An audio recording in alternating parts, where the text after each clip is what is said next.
Bing, boing, bing. Everybody has a story to tell with Toddie One Skip.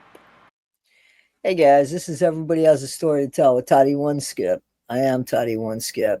Everybody does have a story to tell, but hardly anybody takes the time to listen anymore. So, guys, this is a video that I want to put out that I guess has accusations, to be honest with you, because I've always questioned a group called NPG Cornerstone, which stands for Nick, Paul, Go to John, supposedly. And Nick, Paul, Go to John, if anybody knows, Gypsy Rose's sidekick when it came to unaliving her mom. That is the gentleman who, gentleman, loose term there.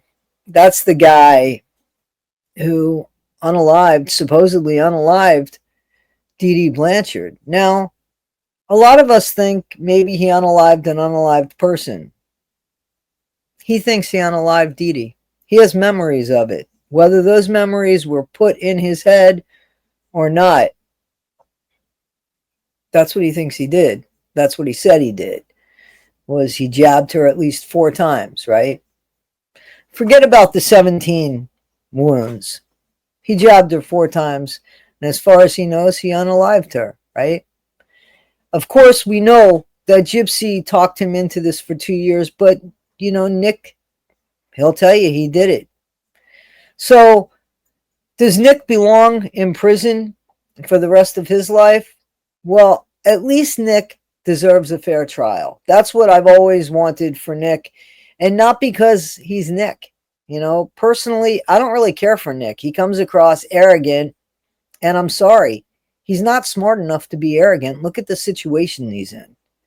Now, some people might say, oh, Toddie, that's rude. Toddie, that's rude. Listen, this guy can't get out of his own way to help himself. That's the truth. If that's rude, that's rude. He has people that are collecting money for him to get commissary, which he can get for free. So he doesn't know what's best for him. He can act like he does in his little bubble of the world that he lives in, but he doesn't know. So that's why I personally reached out, and you guys wrote letters as well to the warden and to the chaplain to check into the situation of NPG Cornerstone. Guys, you ever notice NPG Cornerstone always comes around when Nick needs something and we're in like a time crunch for things? Remember the Clemency letters that they needed, and I guess they wanted me to work with? I don't know who. It doesn't even matter. I didn't want to work with them, but the Clemency letters is something I really believed in. That's my right. I know that half of the people that are NPG Cornerstone aren't in this country, but in this country, that's my right.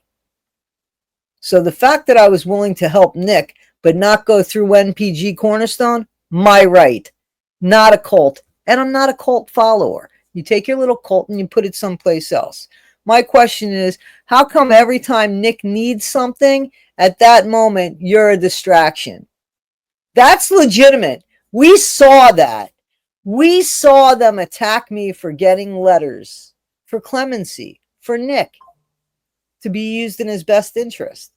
You know what else we saw? You guys didn't use those Clemency letters, but you took them.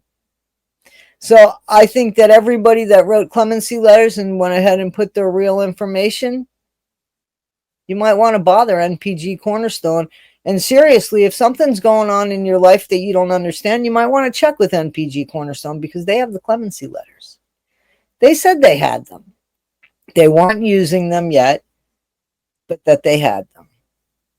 Why is that? Why does Gypsy now have the correspondence between Don Boker and Nick Godejohn? Stuff that could only hurt Nick. Why does she have that now? How did she get that now?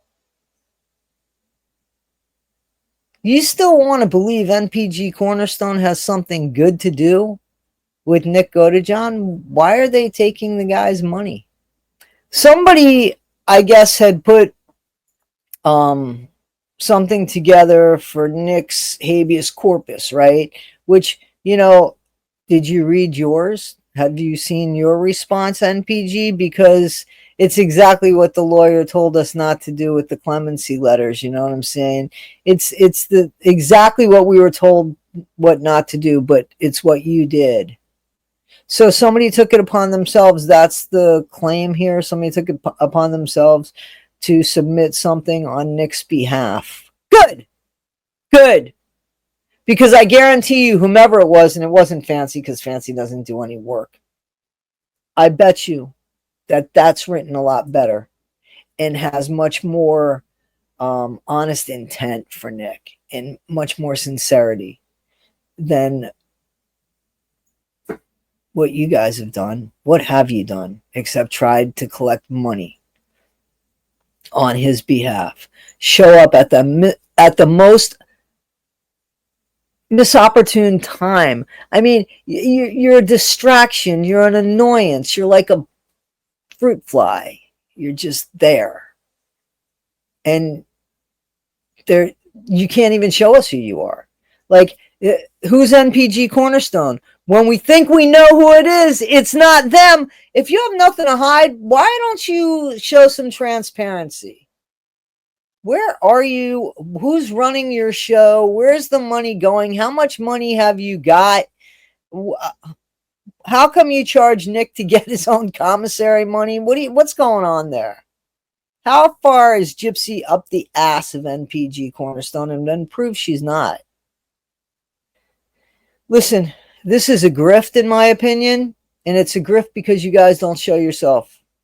It's a grift because at the time when Nick needs you the most, you might show up as something to him, but you show up as everything else to nobody else because what you do doesn't matter. Please tell us what have you done? What have you done besides manipulate some videos? NPG Cornerstone, show us your track record. What have you done? I'm asking for a friend. Guys, this was bound to happen between me and NPG Cornerstone, with me just asking and having allegations. I think Fancy has something to do with NPG Cornerstone. I think Gypsy has something to do with NPG Cornerstone. Somehow they got Dawn. And listen, I'm not taking away from Dawn's hard work, but giving Gypsy those letters, I don't understand that, especially now at this time. Guys, you can't see this. Is it really in my head? Write to NPG Cornerstone. Ask who they are, how much money they have, what their money is being used for, how much Nick has to pay to get his commissary money, and how much money Nick allows them to take of his money. And then ask them to show you proof. Please. Guys, this is Everybody Has a Story to Tell with Toddie One Skip. And you know what, guys? This story is not a good one because it's, again, taking advantage of somebody who's already been taken advantage of a million times. Over and over again. Rinse and repeat. Take care, guys. Please like, subscribe, and share. Bing, boing, bing. Everybody Has a Story to Tell with Toddie One Skip.